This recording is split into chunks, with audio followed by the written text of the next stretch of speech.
already heard some things from behind the scenes. Wanted to share them with you guys real quick. Make sure you hit that subscribe button, bell icon button, share the video. Don't want to hear it, don't watch the video, all right? Just rumor stuff, all right? Say it again, just rumor, okay? They already talking about supplementing Errol Spence fight. I got a video coming tomorrow that's talk a little bit more about Errol Spence, okay? It's not a long one, it's a short one. So what's happening now is they trying to find Danny Garcia an opponent. And I guess he will fight January 25th. Now, we know Angel Garcia did the interview with Fight Hype and said he don't want Danny to fight once a year no more. He want him to fight twice a year. And they trying to get a fight in January. I think he said no later than February. Don't quote me on that. Okay. The reason they trying to get Danny Garcia a fight and who would it come down to, I'll speak on that a little bit later in the video, is because it seems that Manny Pacquiao has chosen to fight Mikey Garcia next. Now, Ness and them was reporting that fight may take place in May. I don't see that fight taking place January 25th. All right, January 25th was a date they had slotted in from Fox pay-per-view. Okay. But now Errol Spence may not be able to go. So I don't know what date they got for Manny Pacquiao with Mikey. I heard Mikey might have tuned up in December. I don't think that's going to happen. So I don't know if Mikey is going to tune up sometime soon, maybe still December and January. Or is he going to roll right into a Mikey Garcia fight? I heard he was going to tune up until a Manny Pacquiao fight. Now, Manny Pacquiao could have chose Danny Garcia. He could have chose Mikey Garcia. Now, with Errol Spence potentially be out the picture for a minute, especially with two mandatories, he probably wasn't going to fight Errol Spence to the end of 2020 anyway. Okay? So, he chose Mikey over Danny.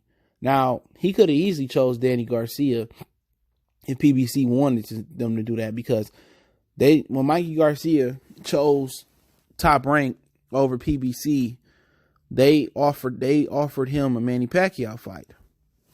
So that's what kept Mikey Garcia from going back to Top Rank.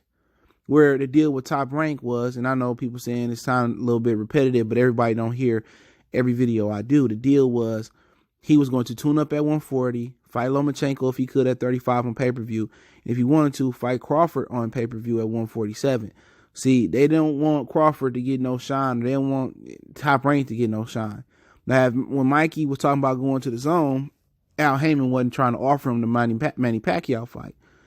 But the situation was, at that point, it was that Danny Garcia was the mandatory for Errol Spence WBC belt, and he could take it or fight Austin Trout.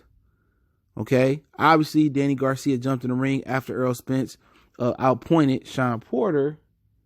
Okay? And he was going to take Errol Spence January 25th. That was going to be the Staples Center in LA. So that was the scenario.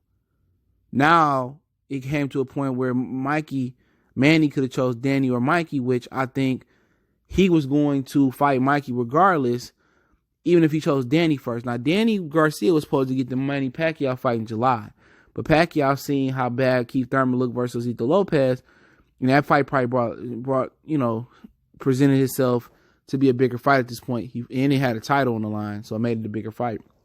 Not saying that Keith was a bigger name than Danny. But at that point, Danny Garcia said that was my crack, but he chose to go with Keith.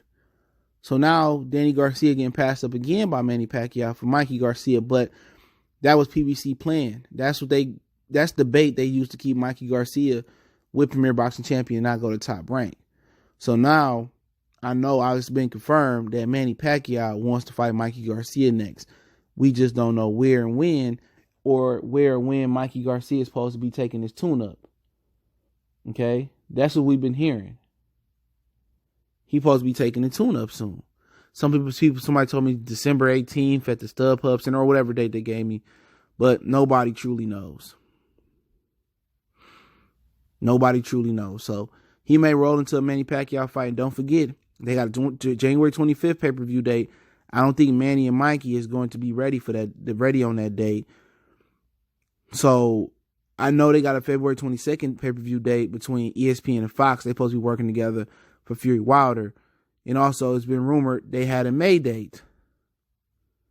Okay? So right now, Manny Pacquiao has decided to go with the Mikey Garcia route. So, I mean, at the end of the day, that's a fight that Mikey Garcia was talking a ton of shit about. before the Errol Spence fight, saying that, hey, if I don't stop Pacquiao, I don't need to box. His daddy saying they should stop Pacquiao and blah, blah, blah. And at the end of the day, they still feel confident. Him and his nephew Peter was talking about, Manny Pacquiao is an easier fight than Errol Spence. He's not as big. He's not as long.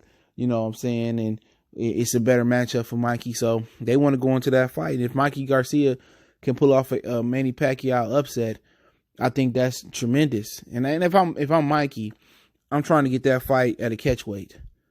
You know what I'm saying? Maybe 144, 145. But, maybe with a tune-up and then Manny Pacquiao fight and 2 fights at welterweight. Maybe he can grow into the welterweight division. But even at 140, I seen some slippage from Mikey Garcia where, he seemed a little bit outside of his truth. And he never really got to grow into 140 pounds.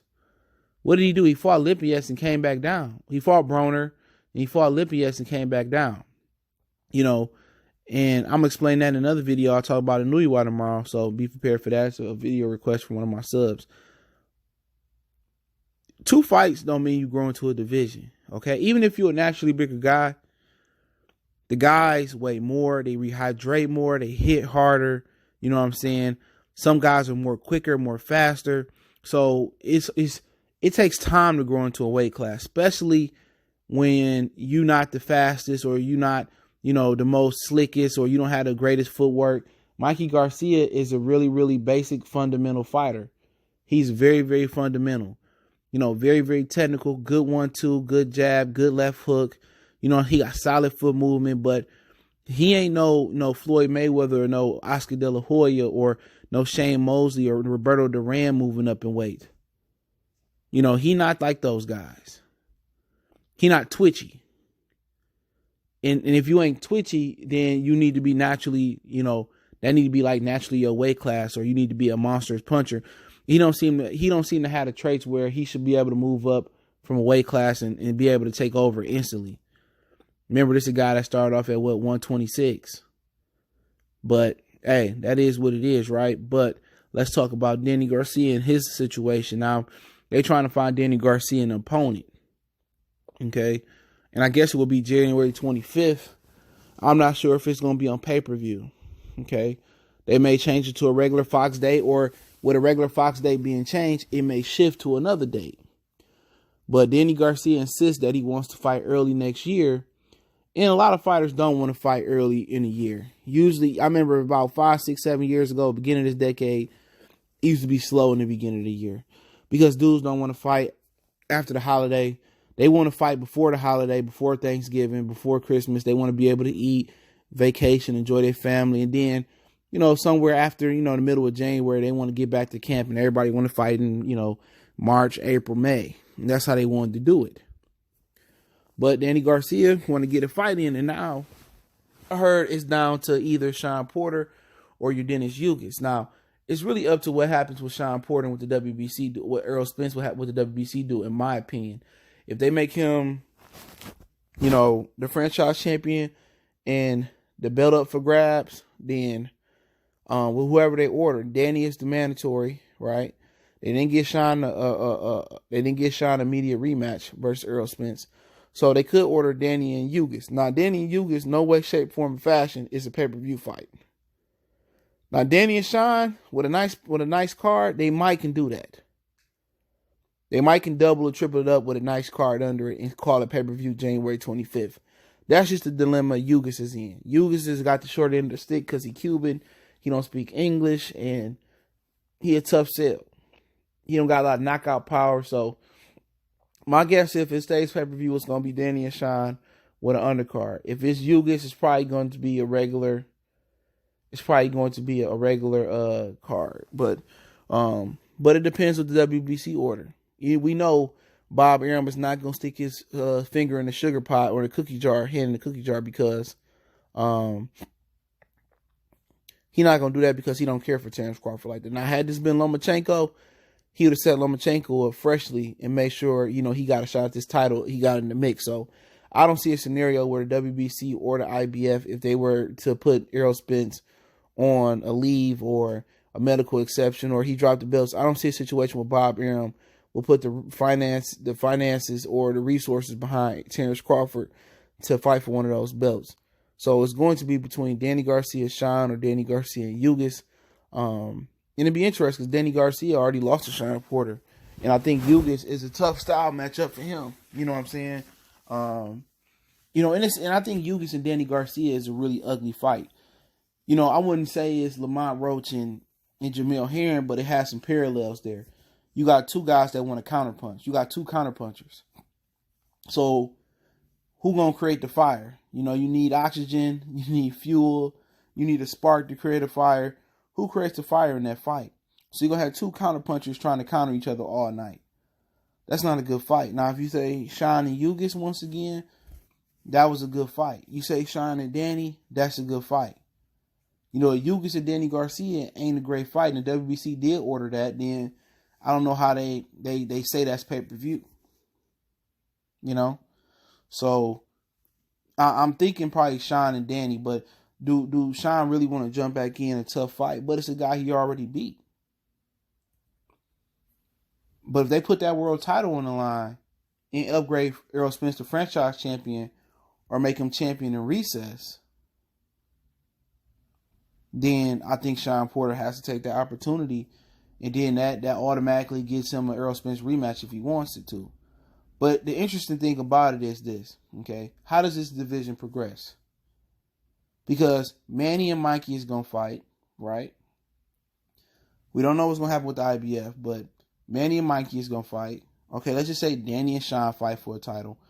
So does Manny Pacquiao take on the winner of Danny and Shawn? If Manny Pacquiao beats them, Errol Spence not ready. I heard Manny Pacquiao is supposed to retire this year and Floyd don't fight him. So then what happens? The belts go free, and does Terence Crawford pick up the pieces to the puzzle and try to become undisputed? Do Danny move up? Do Shawn move up? Do Mikey move back down? So is they pay Manny to stick around to Errol come back? Do they make Manny and Errol? So really, with Errol Spence being out the division, it kind of, if he comes back, then all fair game. Everything still goes through him. But if he don't come back no time soon, then, who's the prime target for Terence Crawford? Does it back them? Because Manny Pacquiao can beat all of them. I thought he had a chance to beat Errol Spence too. If he beat Mikey, then he fight the winner, Danny and Shawn, beat them. I mean, then Terence and Manny say, no, I don't want to fight. He retire. So really the division is in flux. It has no direction. Errol Spence was the riding shotgun. He was the driver. It was his little red Corvette. Now, until we have clarification on, what happens with him, the division probably still goes through Manny Pacquiao right now. But for Terence Crawford, I think it's questionable right now. Like, who do you identify? Do you try to get Ugas? Do you try to get the IBF mandatory that's with Top Rank and fight for the IBF belt, and they make Errol Spence champion of recess? They do have an interim IBF belt. It's really, really seen. I know Uzataki held it. So do they make a situation where Terence Crawford and the Qdoba guy from IBF mandatory, who just beat Luis Collazo, fight for that IBF interim belt, and the winner come back and get a crack at Errol Spence? But I don't see none of these sanction belt bodies, and I don't see Bob Arum putting the finances and resources behind Crawford for that to happen. So right now the division is pretty much waiting on the ruling with Errol Spence. So if they order Danny and Ugas, then they got to go with that for the WBC title. If they order Danny and Shawn, they got to go with that for the WBC title. But if they don't order nothing, and Errol Spence get them a timeline, I'm going to be back by then I don't know where they go. Because I don't see Shawn Porter fighting Danny Garcia for nothing. So then you say it's probably going to be more Danny Garcia and Ugas. Maybe for an interim belt. But remember before, Danny didn't want to fight Shawn for an interim belt. So it's a little bit crazy right now. Last video tonight, Goodfellas Sports TV. Don't forget me on Facebook, Instagram, Twitter. Follow us on all those links, all those social media sites. You want to make a donation, link subscription, best way to donate and share the video. You can email me or hit me up on Twitter if you got a video request, business inquiry, or sponsorship. Appreciate the love, support. Let me know what you guys think. Y'all know what the business is. It's one time for the one time. Goodfellas Sports TV. Don't forget, you want to keep supporting me, check out my other channel, Motor City Sports Talk. We talk everything Detroit over there. And just follow me on social media, man. And I'm going to continue to be active, continue putting these videos down. As long as